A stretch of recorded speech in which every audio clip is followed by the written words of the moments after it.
mudança de vida. Quantos não foram transformados ao contemplar o poder do Evangelho em suas vidas, levando à risca os ensinamentos de Cristo? O que não falar de Paulo, outrora chamado Saulo, que teve um encontro com Deus, Atos 9, 1-9.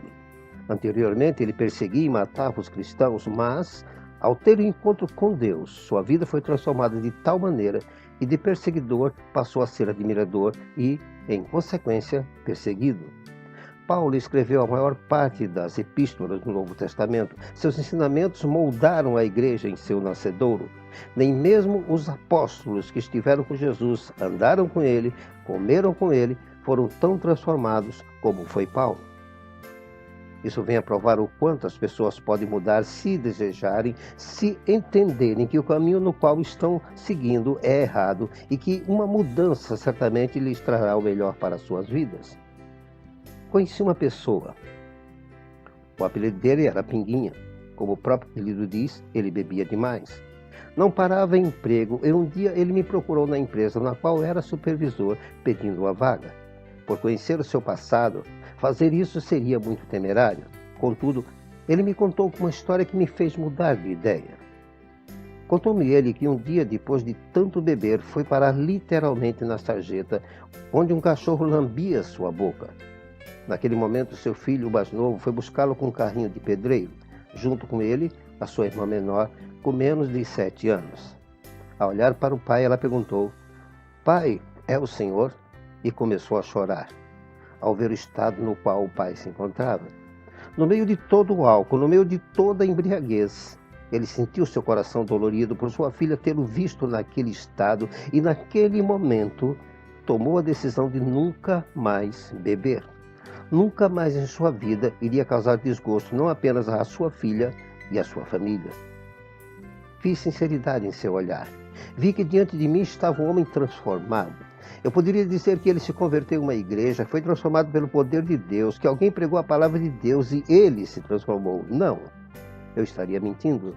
Aquele homem resolveu mudar, decidiu mudar sua vida para não ser mais uma vergonha. Dei-lhe um emprego. Fui muito criticado no trabalho, arrisquei meu próprio emprego para ajudá-lo a se erguer. Meses depois, aquele homem provou, não apenas para mim, mas para outros, que era uma pessoa transformada.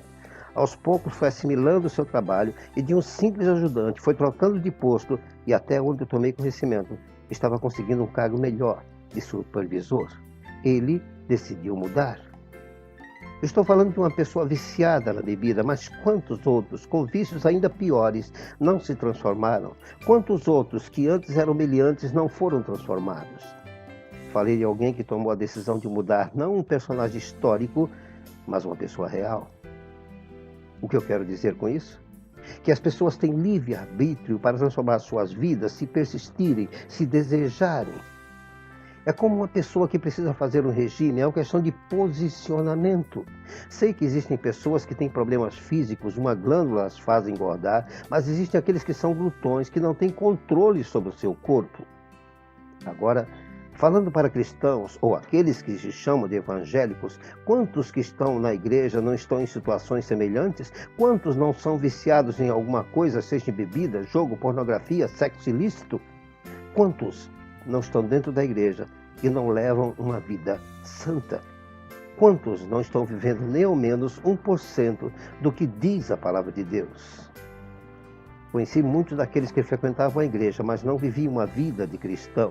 Assim como conheci muitos que nunca entraram em uma igreja e vivem uma vida de cristão, uma vida de retidão, uma vida voltada para viver o que disse Jesus em Mateus 22:39, amando o próximo como a si mesmo. Isso nos faz lembrar a passagem que está em Jeremias 13:23. Porventura pode o etíope mudar a sua pele ou o leopardo as suas manchas? Então, podereis vós fazer o bem sendo ensinados a fazer o mal? Uma pergunta que talvez surja é: devemos então parar de orar por estas pessoas? De forma alguma. Devemos acreditar que pode haver uma mudança. Conheço dezenas de histórias de pessoas cujas vidas foram transformadas de maneira fantástica por Deus, pelo poder do Espírito Santo, mas essas pessoas queriam se deixar transformar. Deus Nunca violará a vontade de ninguém, jamais forçaria alguém a adorá-lo se este alguém não desejar. Conheci pessoalmente pessoas para quem não se daria um tostão furado e deixaram-se transformar, deixando de lado uma vida miserável de drogas, prostituição, de rebeldia, vidas transformadas. O próprio apóstolo Paulo teve sua vida transformada. Ele era um perseguidor e assassino de cristãos, conforme nos mostra 1 Coríntios 15, 9. Porque eu sou o menor dos apóstolos, que não sou digno de ser chamado apóstolo, pois persegui a igreja de Deus. Mas quando Jesus apareceu para ele, deixou-se transformar pelo poder regenerador do Espírito Santo.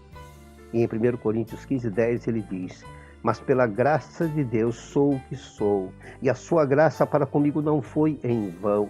Antes trabalhei muito mais que todos eles, todavia não eu, mas a graça de Deus que está comigo. De perseguidor a defensor da fé. Antes perseguidor, depois defensor e batalhador pela causa de Cristo.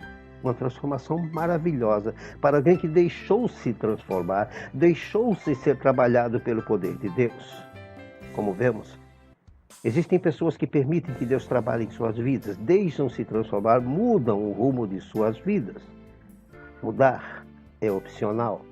Todos podemos mudar, rever onde estamos, quem somos, com quem andamos.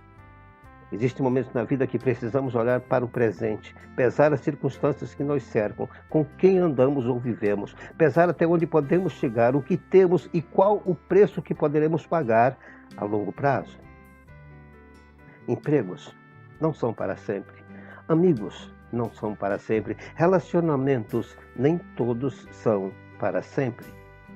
Todos devemos refletir sobre nossas vidas, pesar circunstâncias e situações, até onde ela pode nos levar ou se deixamos nos levar por elas. A maioria das pessoas não planeja suas vidas. Jesus aconselha que devemos planejar tudo o que formos fazer para não nos arrependermos mais tarde, conforme nos mostra Lucas 14, 28 a 32. Versículo 28.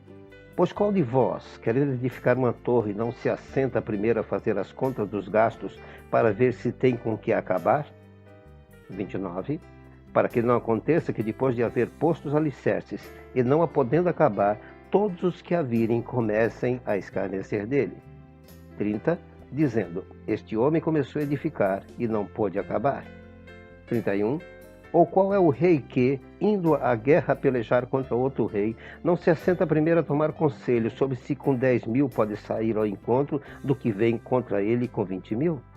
32. De outra maneira, estando o outro ainda longe, manda embaixadores e pede condições de paz. Olhar para frente a longo prazo é importante para que não nos metamos em apuros. Da mesma forma, devemos observar as pessoas com as quais convivemos, prestar atenção e ver mudanças de caráter. Se um rapaz trata sua mãe com aspereza, certamente fará o mesmo com a mulher. Se uma filha trata seu pai ou sua mãe igualmente, certamente tratará o marido da mesma forma. Conhecemos as pessoas, vendo como se comportam com os seus. Uma pessoa que fala mal dos outros, certamente falará mal de nós para outros. O importante é seguir a palavra de Deus e aprender que nossos defeitos podem ser mudados com a ajuda do Espírito Santo de Deus.